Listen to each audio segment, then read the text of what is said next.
Il veut vous faire instruire cette affaire comme s'il s'agissait des infractions commises à travers les objets matériels.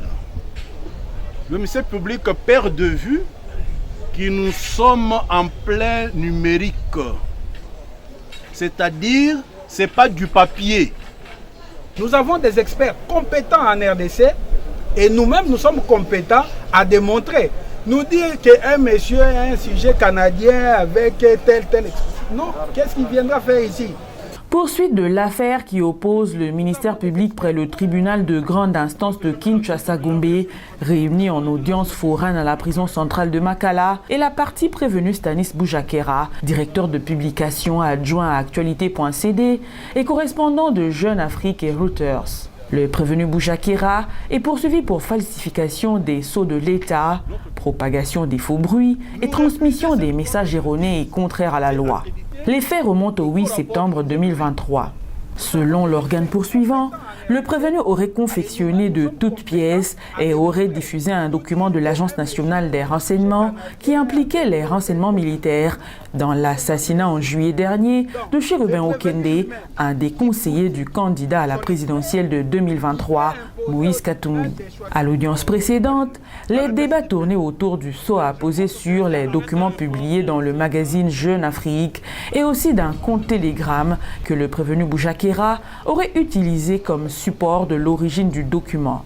Le prévenu a affirmé qu'il n'avait pas de compte Telegram. Il a également déclaré avoir découvert le sceau sur le document lui présenté par le ministère public. À l'audience du jour, les avocats de la partie prévenue Stanis Boujakera réitèrent leur demande de mise en liberté provisoire au motif qu'il s'est passé plus de 15 jours de détention préventive. Ils soutiennent que le ministère public n'a aucun indice sérieux de culpabilité contre leurs clients. Pourtant, il s'est écoulé plus de 15 jours, raison pour laquelle le prévenu détenu par le biais de ses conseils a reformulé sa demande de mise en liberté provisoire avec à l'appui les considérations nouvelles suivantes. Le public qui a assis ses accusations sur l'existence d'un faux document, sceau contrefait et signature imitée n'est pas parvenu à démontrer que ces faits seraient l'œuvre du prévenu. Il refuse de faire comparaître l'auteur du spécimen qui a été expertisé, la production du vrai sceau de l'ANR ainsi que celle du sceau contrefait. Deuxième considération constituant un élément nouveau. Le ministère public soutient que, grâce à l'analyse des métadonnées de photos d'un document partagé sur les applications Telegram puis WhatsApp, il serait parvenu à identifier toute la chaîne de transmission du dit document, ce qui est techniquement impossible, puisque leur fonction partage ou char supprime les métadonnées du document original et que ce sont des messages dits encryptés de bout en bout. Troisième élément, le ministère public soutient malgré tout que ce qu'il qualifie de faux documents serait parti d'un compte Telegram ayant pour avatar @MG.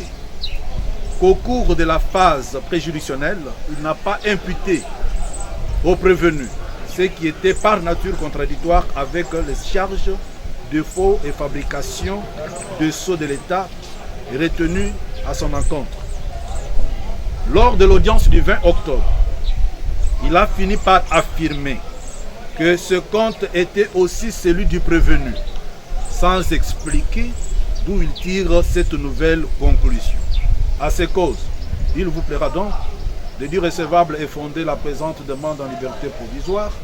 En conséquence, accorder au prévenu détenu le bénéfice de la liberté provisoire aux conditions que voudra bien fixer votre tribunal. Monsieur le Président, lorsque l'on suit l'argumentaire en disant qu'il n'y a pas indice sérieux de culpabilité, L'organe de la loi, quant à la nouvelle demande de mise en liberté provisoire, soutient qu'à ce stade, il s'agit des preuves et non d'indices. Il sollicite du tribunal de rejeter cette demande et d'instruire le dossier. Les avocats de la partie prévenue affirment pour leur part que le ministère public ne tient pas compte de l'ère du numérique au motif que les éléments de preuve dont il disposerait sont des données numériques, ce qui suscite un débat. Monsieur le Président, lorsque l'on suit l'argumentaire en disant qu'il n'y a pas indice sérieux de culpabilité, nous avons dit ceci, nous ne cessons de le répéter. L'indice sérieux de culpabilité était au début de l'instruction, lorsque nous l'avons placé sous mandat d'arrêt provisoire. À ce stade de l'enquête, nous sommes au niveau de la preuve de culpabilité. Nous avons des preuves, pas des indices. Nous avons des preuves à charge de M. Boujakera. On vous parle ici de sceaux. On s'attelle aux 2 premières préventions. Mais le rapport d'expertise contient le sceau du département de la sécurité intérieure de l'année. Donc, quel sceau on veut que le ministère public puisse produire? Analysons d'abord les faits. De 2, lorsque l'on poursuit la personne pour propagation de faux bruits, là, on va encore dire qu'il n'y a pas indice sérieux de culpabilité dans la mesure où M. Boujakera a reconnu avoir relayé cet article. Nous sommes au niveau de preuve parce que là, au-delà de l'expertise, nous avons les aveux de l'accusé. Donc, au stade actuel des enquêtes, nous ne débattons pas au sujet des indices. Nous avons des preuves et nous voulons en découdre. Monsieur le Président, nous estimons, au regard de notre développement antérieur, on a eu à démontrer que M. Boujakera, dès qu'il sortit, ça sera d'abord sa fuite. Parce que, bien que résident en RDC, son domicile se trouve à l'étranger aux États-Unis. Des 2, nous vous avons démontré, au regard des dilatoires qui ne cessent depuis le début de ce procès, une fois libre, ce procès n'aura plus sa raison d'être parce qu'il ira de dilatoire en dilatoire. Ils ont développé l'argumentaire ici en disant que notre prison est un mouroir. Mais qui est ce monsieur qui veut rester en prison? Boujakera lui-même, à ce stade, veut rester en prison parce qu'il ne fait que prolonger le procès. Nous nous disons, au regard de ces éléments, Monsieur le Président, vous allez une fois de plus rejeter cette demande, demander à M. Boujakera que l'on puisse instruire le dossier et vider l'affaire aujourd'hui, afin que votre tribunal puisse trancher l'affaire. Dire cela, vous ferez justice, j'ai dit. Il veut vous faire instruire cette affaire comme s'il s'agissait des infractions commises à travers les objets matériels. Le ministère public perd de vue que nous sommes en plein numérique. C'est-à-dire, ce n'est pas du papier. C'est des données informatiques, des données numériques. Il perd de vue ça. Alors, quand il perd de vue ça, il doit se rassurer qu'il a devant, en face de lui, des avocats spécialistes des dossiers sensibles, comme celui qu'il a mené. Le public ne nous répond pas sur l'absence des indices sérieux de culpabilité. Il veut nous amener dans la précipitation pour sauver l'opinion qu'il a comme magistrat instructeur de l'assassinat de Chérubin Okende. Il est en mauvaise position ici. Le tribunal passe la parole au prévenu Boujakera pour son mot quant à la demande formulée par ses avocats. Celui-ci sollicite du tribunal d'accéder à la demande de ses avocats conseils. Je demande tout simplement d'accéder à la demande de mes avocats. C'est tout ce que je peux faire. Le ministère public n'a pas eu recours à un certain expert.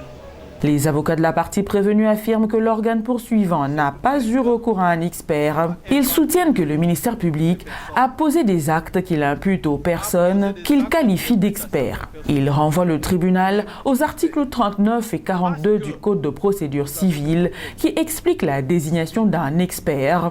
Ils sollicitent du tribunal une contre-expertise des pièces produites par le ministère public. Le ministère public n'a pas eu recours à un certain expert.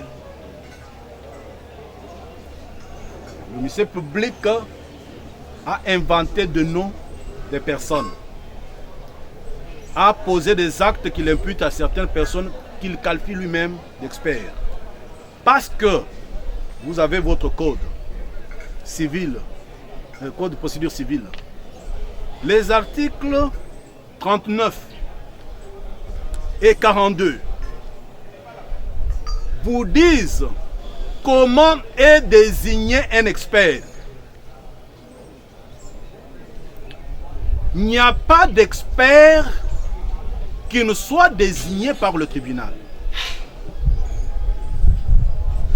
Et lorsque le tribunal désigne un expert, il a un temps pour rendre son rapport.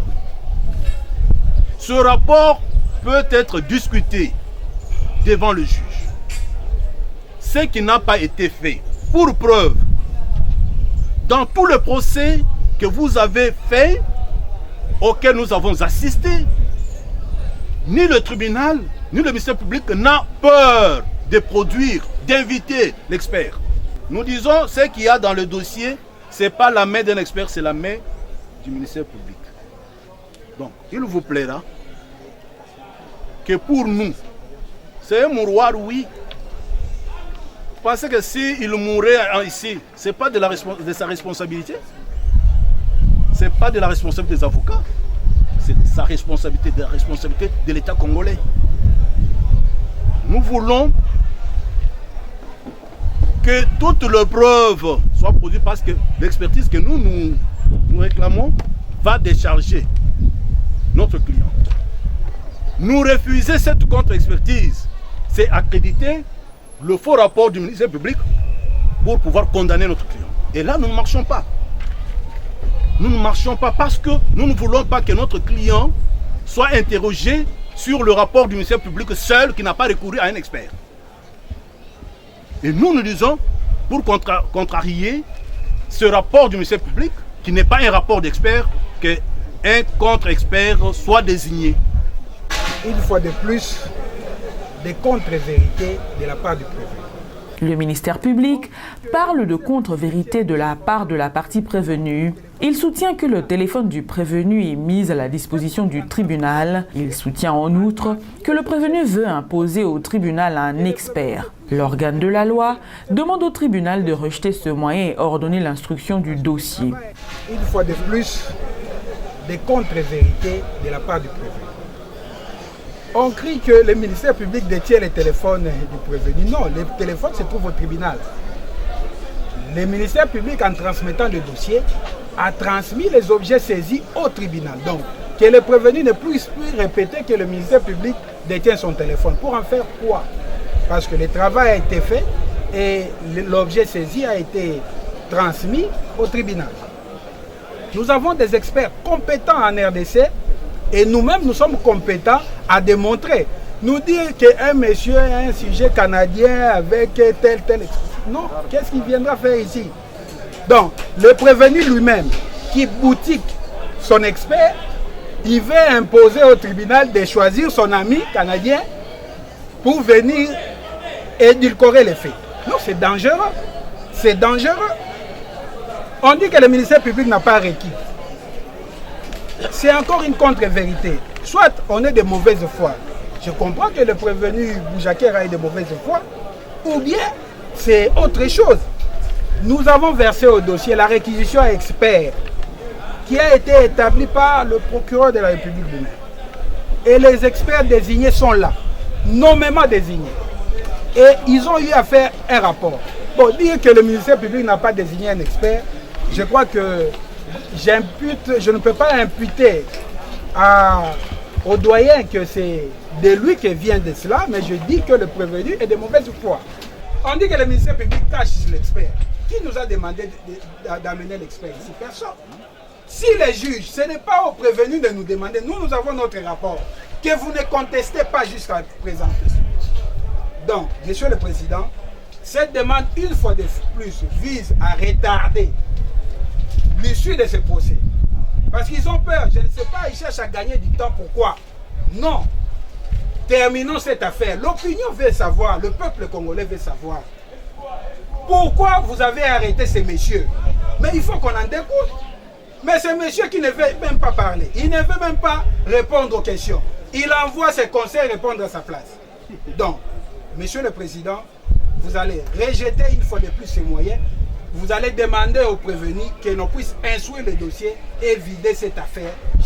Après avoir entendu les parties, le tribunal clôt le débat et prend la cause en délibéré pour rendre un jugement avant dire droit dans le délai de la loi. Nous allons renvoyer je ne voudrais pas à 2 semaines. S'il vous plaît, vous n'avez pas la parole. À 2 semaines, ça sera comme on va renvoyer. Ça le 17 septembre. Attendre quel jour? 17, c'est le 17 plus 14. Le 17, on va renvoyer cette semaine. C'était une demande. Remise contradictoire, les gars du peuple. Le confort venait de comparaître, monsieur. Il faut qu'on compare que c'est ce qu'on a parlé. On a déjà suivi.